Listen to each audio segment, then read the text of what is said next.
Panginoon, gawin mo akong mas malakas sa harap ng mga problema. Lord, gawin mo akong mas malakas sa araw na ito. Bigyan mo ako ng malakas na faith dahil sa mga nangyayari ngayon sa aking buhay.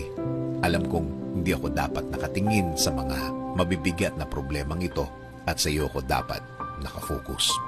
Ilagay mo sa aking puso at isipan ang iyong pagmamahal at pag-aalaga.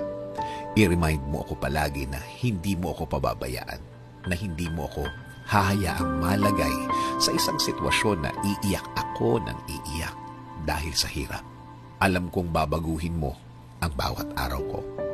Alam kong ang lahat ng ito ay hindi magtatagal, magbabago at magbabago ito.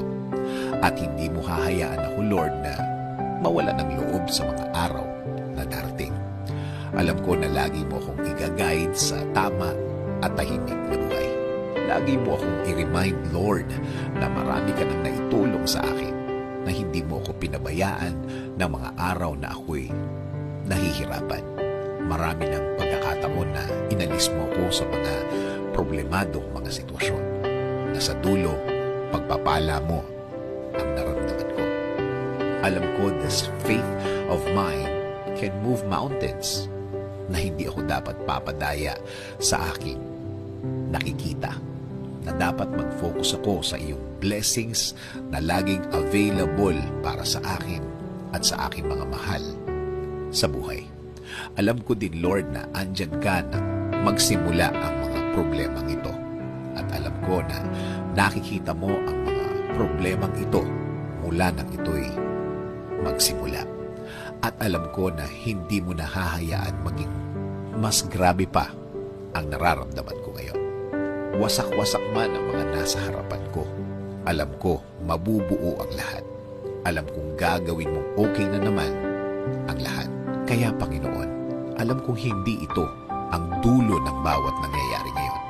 Alam kong aalis ako sa sitwasyon na ito na mas matibay at mas malakas. Alam ko rin na mas matalino akong lalagpas sa sitwasyong ito. Alam kong marami na naman akong matututunan.